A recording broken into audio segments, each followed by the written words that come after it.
Like I mentioned, your nervous system is a big comparator, right? It's never telling you the exact value of something. When you put your hand on the stove, it doesn't say this is 160 degrees. We need to move our hand, otherwise cells are going to be damaged. It says this is much hotter than it was a second ago, right?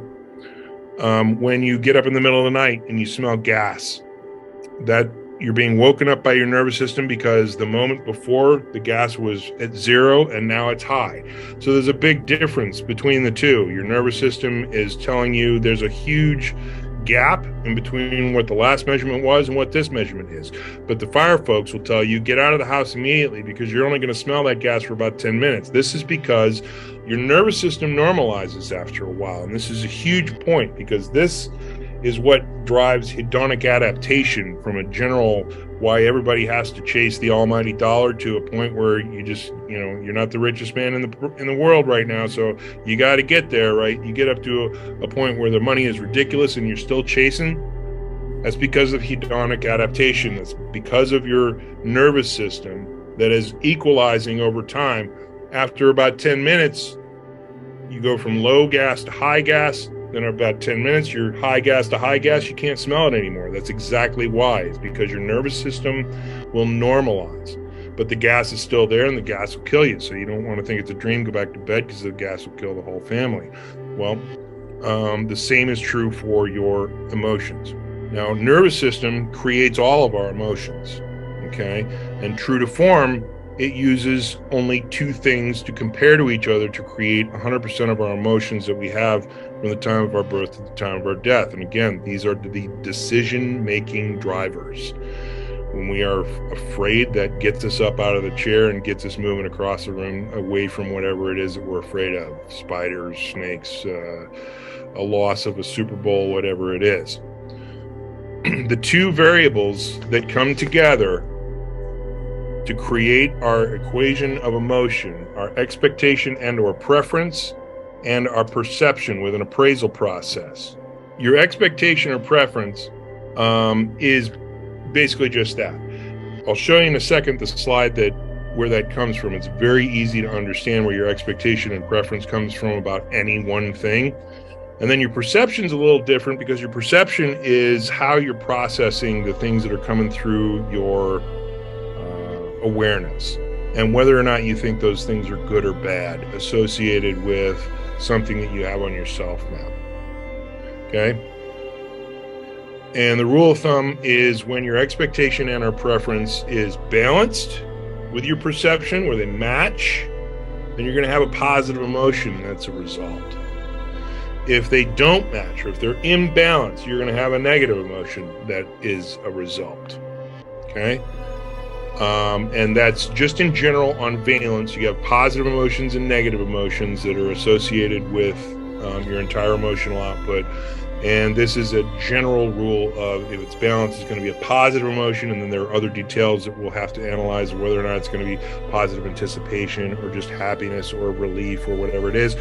And or if there's an imbalance, it's going to be a negative emotion, and we're not exactly sure until we look at some of the variables and the details within the situation itself, whether it's going to be fear, anger, sadness, worry, regret, etc. But in general, if you have an imbalance, it's going to be negative. If you have a balance, it's going to be positive. For instance, you have an expectation and a preference that you go camping and a bear not walk into your tent while you're camping, and a bear does walk into your tent while you're camping, then you're going to freak out and have a fear response associated with that, right? If you have an expectation or preference that your team win the big game and your team does win the big game, you're going to be happy about that. It's balancing the equation of emotion, right? Works for absolutely everything in your life.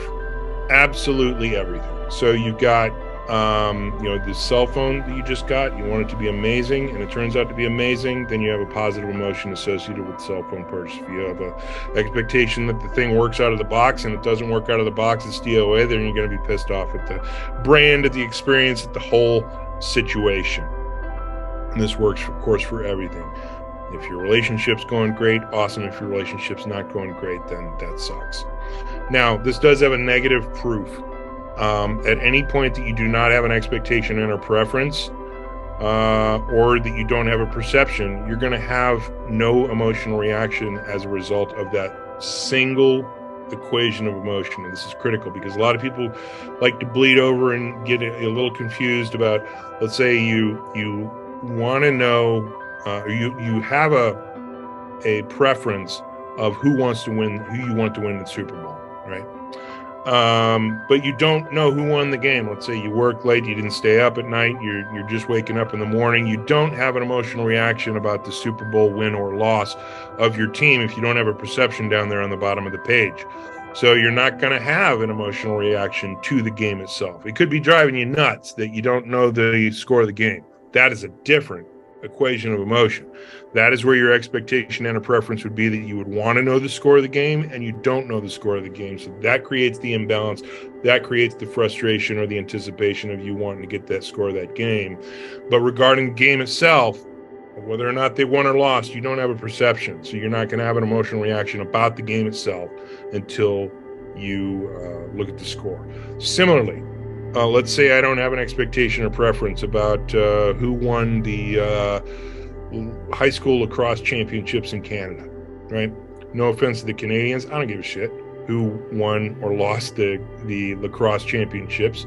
So you can tell me who won or lost the lacrosse high school championships, and I still don't give a shit. I'm going to have no emotional reaction there on the right, on the top half of this page, because I don't have an expectation or preference associated with the team. I don't know anybody on the team. I don't like the team in particular. I don't know anything about that high school. I'm glad somebody won the game and achieved their goals or whatever. But that's just me being a human, right? There's no emotional reaction about the game. He told me some frivolous piece of information that I'm not attached to, so that's why I have no emotional reaction about it. Okay, so now this moment forward, you're going to be able to ask yourself, for every emotional reaction you've ever had and every other emotional reaction that everyone else has had around you, what was my expectation and or preference of this situation, and what was the perception event that caused this emotion to occur? Now, this does some amazing magic in the brain, which we'll talk about, because there's some hardwired cheap tricks of neuroscience that occur when you put your attention on either one of these two variables in this equation of emotion, and it's pretty freaking cool. So is it this simple? Yes, because you'll never be able to break it. But is it just this simple? No, there's some more details to be able to figure out what emotion it is that you're experiencing and what your mind is doing at the moment.